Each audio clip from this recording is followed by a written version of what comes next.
Okay, magandang hapon mga kamukila. So, ngayong araw, tawakas, awa ng Diyos mga pangwil, natapos din tong trabaho ko dito. Kahit na iniwan to ng nagsabot sa akin, pero responsibilidad ko talaga itong mga kamugil na tinapos ko siya kahit anong mangyari. Update tayo mga kamugila. Okay, nandito tayo sa balcony. Ayan o. So, ito yung pinaka-forma ng balcony. Ayan.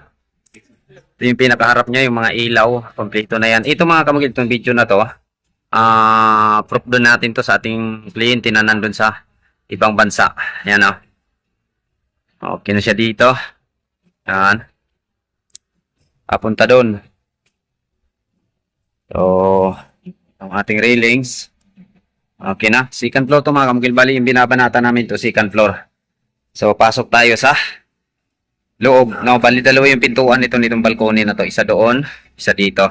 Ito yung pinakakusina niya. Pagpasok natin sa loob, ito yung tinis namin mga kamugila. Pag mag-testing kayo ng mga ganito, punduhan nyo talaga ng tubig ito. No? Tapos saka nyo bubuksan. Malalaman natin dyan kung magkakaroon ba siya ng tagas. So, kanina mga kamugil, nagkakaroon siya ng tagas. Dahil ito yung nalagay na elbow, 90.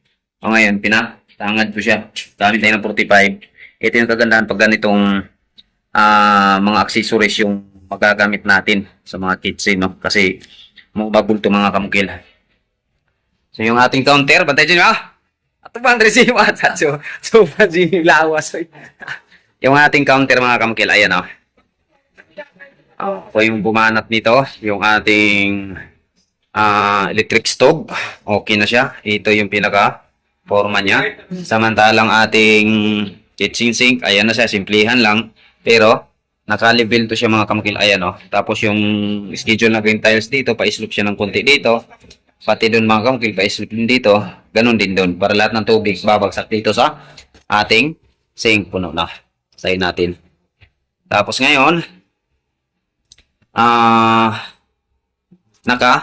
tayo, silicone, no? Yung gilid nito, sinilikon natin para iwas tagas na rin. So, itong stove natin, may ano din to sa ilalim. May nakalagay din tong double-sided tip. Ayan, walang posibilidad na tatagas to sa ilalim. Ayan, naka-double-sided tip yan. Okay. So, testingin natin to mga kamukil kung may tagas ba. Sige daw, Jim. Apredo ni Jim. Tingnan natin mga kamukil. Bilang turnover na rin to kung magtagas siya. At least maayos natin. Okay. Tingnan natin. Ayan na siya. Budyong talaga yung daloy ng tubig. Ayan. Isa din tong mga kamungila. Puro wiba. Para makikita natin kliyente na nandun sa ibang bansa. Tasting good. Pagpasok natin dito mga kamungil, makikita natin kaagad yung ilaw. Ayan. Yung mga switch nito nandito. Ayan Yan. Yan lahat, So, nakakaroon tayo ng tatlong switch dito sa pintuan na to. Ang tatlong switch na to mga kamukil para dito sa ating mga wall light at saka mga pin light na nakalagay dito sa balcony na to. Okay.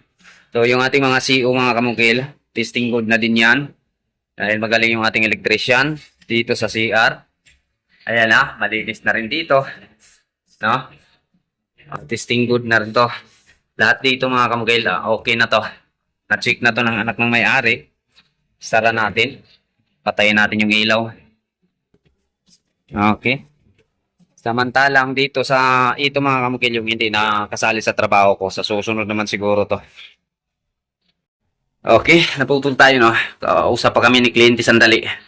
So, dito sa loob, bilisan na natin mga kamukil. Ito na yung pinaka-forma niya. Nagawa na natin yung dalawang cube light. Yung mga switch nito mga kamukil dito. So, kanina, nagawa namin ng paraan. Lagi kong sinasabi sa inyo mga kamukil, kliyente lagi yung masusunod, hindi tayo. So, gusto ni sir, iba yung switch nito. Itong dalawang pin light. Tapos, isang switch lang itong strip light natin. So, nagawa natin. Kasi, akala ko mga kamukil, bawat cube light, kanya-kanyang switch yung strip light. So, hindi pala yun yung ibig sabihin ni sir, isang cube light, yan, ito buo. Pero dalawang box to mga kamukil, dalawang span ng cove light. Isa lang yung switch niya. Tapos yung pin light na yun, gusto ni sir, dagdag suporta o ilaw yun sa kusina. No? Ayan o. So, nagawa natin ang paraan. O, ito lang mga kamukil dito yung hindi pa namin talaga natrabaho. So, sa susunod mga kamukil, pag papalarin yung ating kliyente, no? Siguro mapapatrabaho tong sa ground floor. So, sana lang, pagdating ng araw, no? Tayo pa rin makakuha nito. Sana lang. Ayan na. So, dito, ito na yung pinakakontrata namin second floor. Dito sa loob hanggang labas. Yung mga pintuan din. Ito lang rin yung binanat ko mga kamukil. So, sa mga kwarto, ito yung forma niya. Bilisan natin itong mga kamukil. Meron tong apat na pin light. Tapos, isang center light. Yan. Liwanag. No? Ito yung gusto ko talaga sa bahay mga kamukil.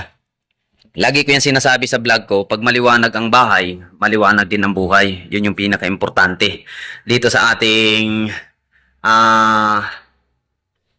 isang kwarto, yan yung ating center light. Tapos, yan yung ating apat na pin light. Okay? Sukin natin para makita nyo kung ano yung forma. Ayan, may accent siya dito na gray. Ayan na siya. Ayan o. Napakalinis. So, pag turnover mga kamukil, nakalinis talaga yan. Hindi pwede mag-turnover si mungkil ng ganun ka. Dumi. Ayan o. Malinis na malinis. So, yung ating mga doorknob, wow na wow yan. Ayan. Pang mayaman yan.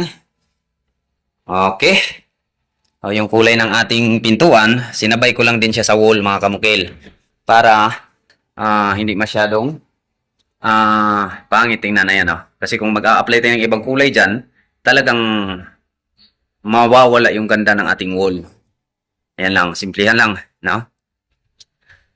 Ito, sara natin. 2 kwarto to mga kamukil. Pakaliwanag. So sa Lunes, balik tayo sa ating lasang project. Yun naman yung tututukan natin talaga mga kamukil. Ayan So may kulang ako dito na babalikan konti. Dito. Hanapan ko po ito na paraan kasi kung napapansin nyo, disattract siya sa mga kamukil. Nandiyan kasi nalalagay yung panel board niya. Para sa akin, disattract siya. Kung dito lang walang problema. Ang gagawin ko dito, bibili tayo ng drawer guide. 2. Mura lang may drawer guide. Tapos slide. Lagyan natin ng WPC na ganyan yung kulay, no? So, 3 puto lang yan ng WPC. Marami pa naman akong cutting na WPC. Para kung titingnan siya dito, maganda siya. Pag bubuksan, i-slide lang siya papunta dito. Balik na naman, no? Ganun lang kasimple.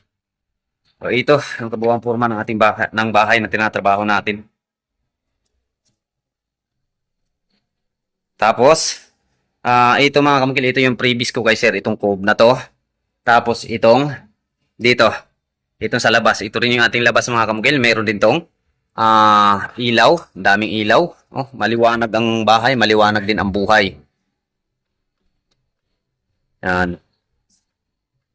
Okay. Yan yung ilaw niya.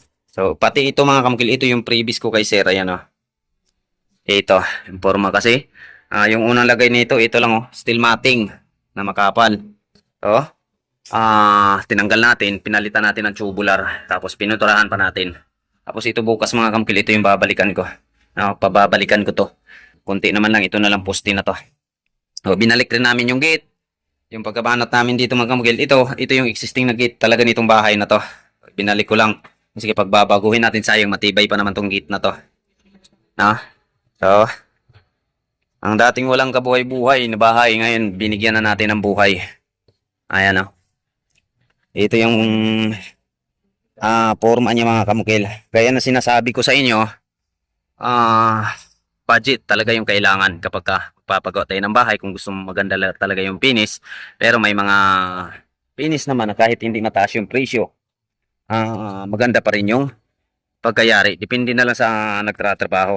So sa nagtatanong, magkano yung kontrata ko nito? 500 plus to mga kamukil, malapit. Siguro nasa mga 600. Kasi nag-a-additional si sir ng isang cove dun sa may dining area nila. Nasa 600k yung kontrata ko nito. Labor and materials na po yan. Sa akin na po lahat, no? So, yung ginagawa lang ng kliyente dito is mag-provide lang ng pera kung kailan ako mangangailangan ng pera. Okay. Yan lang mga kamukil. Maraming salamat din once again. Mongkel on the vlog.